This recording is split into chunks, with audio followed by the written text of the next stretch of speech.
Hello there and welcome to our next lesson in our B4 topic. It's all green, and today we're looking at why it's all green, and that's all to do with photosynthesis. So I'll lead on with our objectives and I will see you at the end. Bye. Okay, so photosynthesis. By the end of this lesson you should know and understand how the ideas about photosynthesis have developed over time, and we're also going to look at the chemistry of photosynthesis. Now, ideas about photosynthesis have been going on for thousands and thousands of years. It first started with the ancient Greeks, who thought that plants actually gained mass from taking minerals from the soil. But it wasn't until the 17th century when Johann Baptista van Helmont carried out very simple experiments to try and prove whether that was the case. Now, what he did is he dried out soil or earth in a furnace. He then moistened it with some rainwater. The next thing that he did was he added a 5-pound willow tree. Now what he did is he left that for 5 years. Now after the 5 years he came back and discovered that the willow tree had gained in mass, and it is now 169 pounds. So it had gained 164 pounds, yet the soil still was 200 pounds. Now he dried that off so that he had the same dry weight as he did at the beginning. Now, in conclusion to that, he discovered that because the 200 pounds at the beginning, it was still 200 pounds at the end, yet this had gained mass, meant that the tree's weight had come from water that he'd been adding to it and not from the soil. So his contribution was to say that water provided the mass and it hadn't come from the soil as the first Greeks thought. Now this goes with what we do know now about photosynthesis. Now one of the issues that Johann Baptista von Helmont had was that the other half of the photosynthesis reaction comes from the air, and it's trying to work out what gas in the air that it actually comes from. Now he concluded that the mass came from water, but it also comes from carbon dioxide in the air. Now it wasn't until 1771 when a scientist called this guy did an experiment to prove what another part of the photosynthesis reaction had. Now, what he did is he took a mint plant and he put it in a vessel with a lit candle. Now, very quickly the candle went out. Now, the candle went out because it had a lack of oxygen. Now, because it's in a enclosed area, so this is the sort of thing he might have set up. So he might have had a jar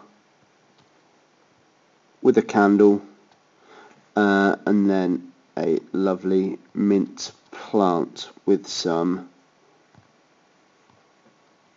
green leaves like that.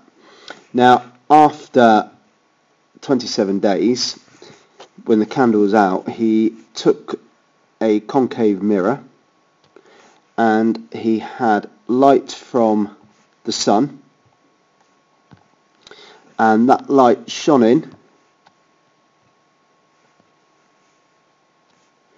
and reflected, and it was able to relight the candle. Now it would only have been able to relight if there was oxygen. Oh, don't want that. If there was oxygen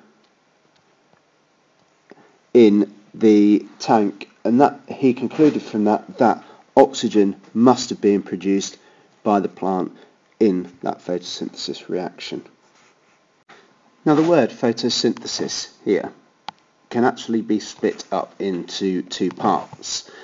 and if we split it up into two parts, we have the word photo. Now photo means light and synthesis means to make. Now what that means is it makes things through light, and when we're talking about photosynthesis we're referring to food and sugar for plants. So if we actually have a look at a picture of what actually happens, then we've already said that we definitely need light because of the word photo. We've already mentioned that carbon dioxide from the air goes into the plant, and John Baptista von Helmont's work on water knows that we get water. Now the green part in the plants is the chlorophyll that needs to be present, so you need to have light and chlorophyll present, and you'll make glucose, which will make the biomass, and then you'll get oxygen released, as Joseph Priestley found out. So if we have a look at the actual reaction here, if you add carbon dioxide to water with chlorophyll present and with light present, you will produce glucose and oxygen. Now we also need to know the balanced symbol equation. So we have 6 lots of carbon dioxide will react with 6 lots of water to produce glucose, which is C6H12O6, and 6 lots of oxygen. Now for plants to be able to generate energy, they need that glucose, the same as we do for respiration. Now a glucose molecule looks something along these lines, where you've got the 6 carbon, the 12 hydrogen and the 6 oxygen. Now this in itself can be used in respiration to produce carbon dioxide and water by reacting with oxygen. But plants actually use a lot of this as an energy store, and the way they do this is with lots and lots of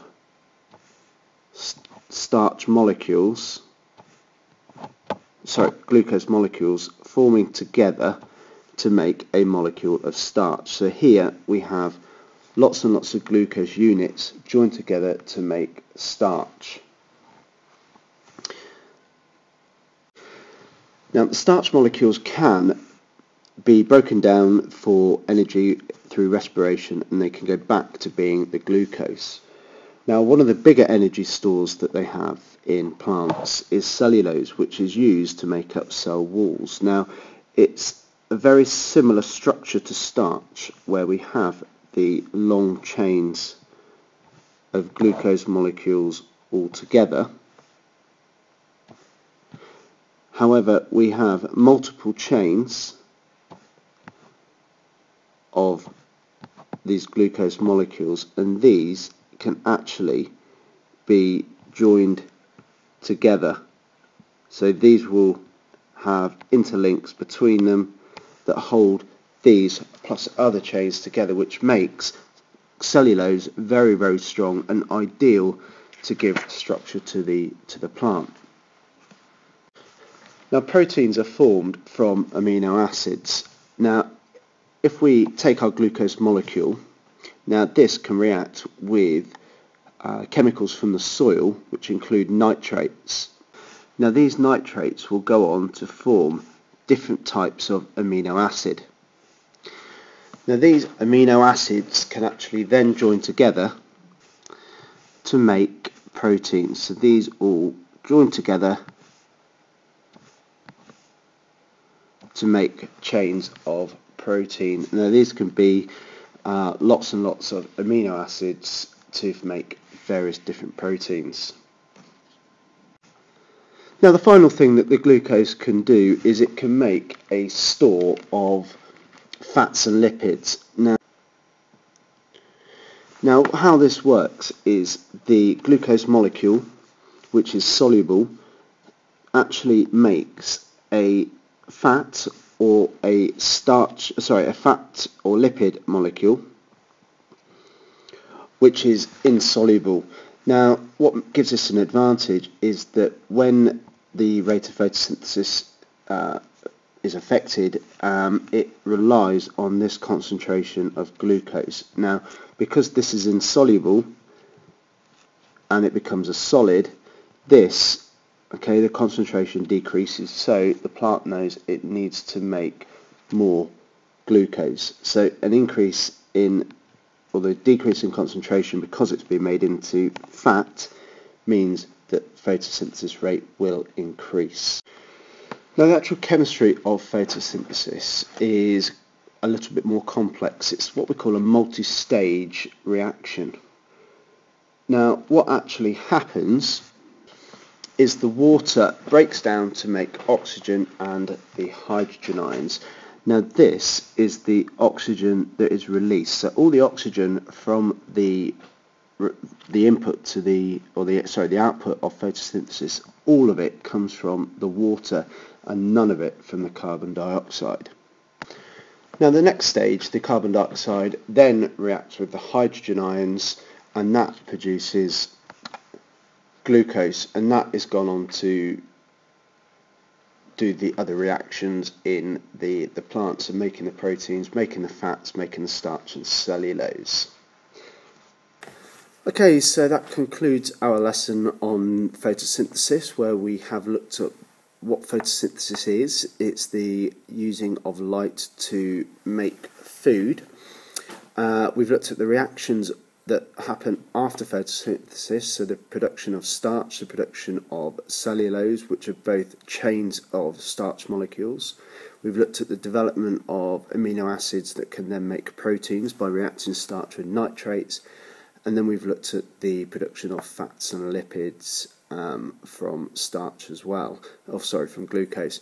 And then we've looked at where the actual water and the carbon dioxide goes. So all the oxygen that is released comes from the water, and all of the oxygen in the carbon dioxide remains with the carbon in the glucose molecule. Anyway, I hope you've enjoyed this lesson, and I will see you next time. Bye-bye.